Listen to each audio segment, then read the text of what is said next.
നിയമസഭാ തെരഞ്ഞെടുപ്പിലെ സ്ഥാനാർത്ഥി നിർണയ ചർച്ചകളിൽ പ്രതികരിച്ച് പത്തനംതിട്ട DCC അധ്യക്ഷൻ സതീഷ് കൊച്ചുപറമ്പിൽ. രാഹുൽ മാങ്കൂട്ടത്തിൽ MLA തെരഞ്ഞെടുപ്പിൽ മത്സരിക്കണോ വേണ്ടയോ എന്ന് KPCC നേതൃത്വം തീരുമാനിക്കും. തെരഞ്ഞെടുപ്പിൽ രാഹുൽ മാറി നിന്നാൽ ഒരു തിരിച്ചടിയും ഉണ്ടാകില്ല. പ്രായാധിക്യത്തിലും 24 മണിക്കൂറും പ്രവർത്തിക്കുന്ന ആളാണ് PJ കുര്യനെന്നും മുതിർന്ന നേതാക്കൾക്ക് സീറ്റ് കൊടുക്കുന്നതിൽ തനിക്ക് എതിർപ്പില്ല എന്നും സതീഷ് കൊച്ചുപറമ്പിൽ 24നോട് പറഞ്ഞു. അടുത്ത നിയമസഭാ തെരഞ്ഞെടുപ്പിലേക്കുള്ള ഒരുക്കങ്ങൾ എല്ലാ മുന്നണികളും തുടങ്ങിയിട്ടുണ്ട്. പ്രത്യേകിച്ച് സ്ഥാനാർത്ഥി നിർണയ ചർച്ചകളൊക്കെ അതിൻ്റെ പ്രാരംഭഘട്ടത്തിലാണ്. അപ്പോൾ അതുമായി ബന്ധപ്പെട്ടുകൊണ്ട് ഓരോ ദിവസവും കൂടുതൽ പേരുകളൊക്കെയാണ് ഉയർന്നു കേൾക്കുന്നത്. അപ്പോൾ അതിനകത്ത് രാഹുൽ മാങ്കൂട്ടത്തിൽ MLA വീണ്ടും മത്സരരംഗത്തുണ്ടാകുമോ എന്നുള്ള വീണ്ടും അത്തരം ചോദ്യങ്ങളൊക്കെ ഉയർന്നു വരുന്നുണ്ട്. ഈ ഒരു വിഷയത്തിലടക്കം പ്രതികരിക്കാനായിട്ട് Pathanamthitta DCC president professor Satheesh Kochuparambil 24 ചേരുകയാണ്. പ്രസിഡന്റ്, ഇപ്പോൾ അത്തരത്തിൽ സ്ഥാനാർത്ഥി നിർണയ ചർച്ചകളൊക്കെ പുരോഗമിക്കുകയാണ്. അപ്പോൾ ഇതിനകത്ത് രാഹുൽ മാങ്കൂട്ടത്തിൽ വീണ്ടും മത്സരിക്കുമോ, എവിടെയെങ്കിലും മത്സരിക്കുമോ എന്നുള്ളൊരു ചോദ്യമൊക്കെയാണ് ഉയർന്നു വരുന്നത്. പത്തനംതിട്ട DCC പ്രസിഡന്റിന് അതേക്കുറിച്ച് എന്താണ് പറയാനുള്ളത്?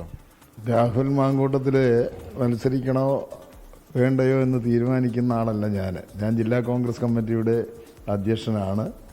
അതൊക്കെ പാർട്ടിയാണ് തീരുമാനിക്കേണ്ടത്. KPCC തന്നെ നിലപാട് വ്യക്തമാക്കിയിട്ടുണ്ടല്ലോ. രാഹുൽ ഈ ജില്ലയിൽ നിന്നുള്ള ആളെന്ന നിലയിൽ വലിയ തരത്തിൽ ഈ ജില്ലയുമായി ബന്ധപ്പെട്ടുകൊണ്ട് പ്രവർത്തിച്ച ഒരാളാണ്. അപ്പോൾ മാറി നിൽക്കുന്നത് ഒരു തിരിച്ചടിയാകുമോ എന്നോ അല്ലെങ്കിൽ മത്സരിച്ചാൽ തിരിച്ചടിയാകുമോ എന്നുള്ള വിലയിരുത്തൽ ജില്ലാ നേതൃത്വത്തിനുണ്ടോ? രാഹുൽ മാങ്കൂട്ടത്തിൽ അത് മാറി നിന്നാൽ തിരിച്ചടിയാകുമോ എന്നുള്ളത് ഈ ജില്ലയെ സംബന്ധിച്ചിടത്തോളം അങ്ങനൊരു വികാരം ഉണ്ടായിട്ടില്ല. തദ്ദേശ സ്വയംഭരണ സ്ഥാപനങ്ങളിലേക്കുള്ള തെരഞ്ഞെടുപ്പ് എല്ലാം തിളക്കമാർന്ന വിജയമാണല്ലോ കരസ്ഥമാക്കിയത്. അദ്ദേഹത്തിന് നടപടിയെടുക്കുന്നതും പിൻവലിക്കുന്നതും ഒക്കെ എൻ്റെ അധികാരപരിധിയിലുള്ള കാര്യമല്ല. അത് KPCC തന്നെ തീരുമാനം എടുത്തിട്ടുണ്ട്. ആ തീരുമാനം അനുസരിച്ചാണ് മുന്നോട്ട് പോകുന്നത്.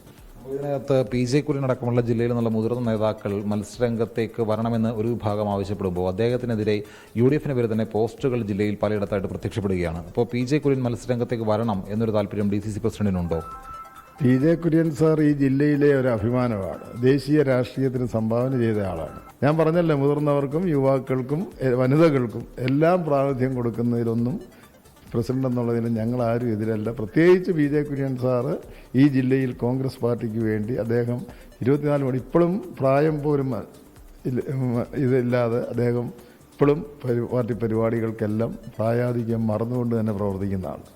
ലോകത്തെവിടെയായാലും ഏത് സമയത്തും 24 വാർത്തകളും ഓഗ്മെന്റഡ് റിയാലിറ്റി പാക്കേജുകളും എക്സ്പ്ലെയിനറുകളും വിശദമായി കാണാൻ ഞങ്ങളുടെ YouTube ചാനൽ നിങ്ങൾക്ക് സബ്സ്ക്രൈബ് ചെയ്യാം.